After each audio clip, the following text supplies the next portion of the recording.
dan juga serakah. Tema cerita ini adalah kebaikan mengalahkan kejahatan. Latar tempat ini ada di pedesaan dan juga di hutan. Begini ceritanya teman-teman.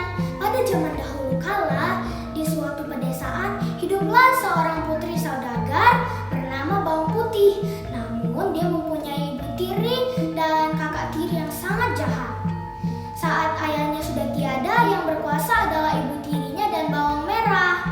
Pada suatu hari saat Bawang Putih sedang mencuci baju, dia tidak sengaja menghanyutkan selendang kesukaan bawang merah.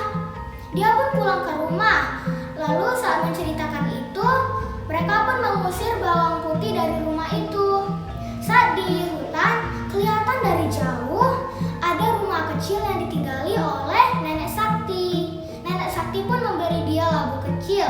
Saat Bawang Putih pulang, dia pun menceritakan semua hal yang dia alami saat di hutan kepada ibu tirinya dan bawang merah. Saat ingin membawa labu itu, ternyata di dalamnya ada permata, berlian, dan lain-lainnya yang berkilat. Karena serakah, ibu tirinya langsung mengambil labu itu, lalu menyuruh bawang merah untuk pergi ke hutan dan tinggal di rumah nenek itu. Cerita singkat, bawang merah ke hutan lalu tinggal di rumah nenek itu. Nenek itu pun memberi dia labu yang besar, bukan yang kecil. Saat dia pulang, dia menyuruh ibunya untuk membawa labu itu. Mereka tidak mau berbagi dengan Bawang Putih, jadi mereka menyuruh dia untuk pergi ke pasar dan mengunci pintu rapat. Saat mereka membuka labu itu, rupanya di dalamnya adalah binatang yang berbisa, teman-teman, seperti ular, kalajengking, dan laba-laba. Secepat kilat, ular pun mematuk ibu tirinya dan bawang merah. Jadi seketika itu mereka pun mati.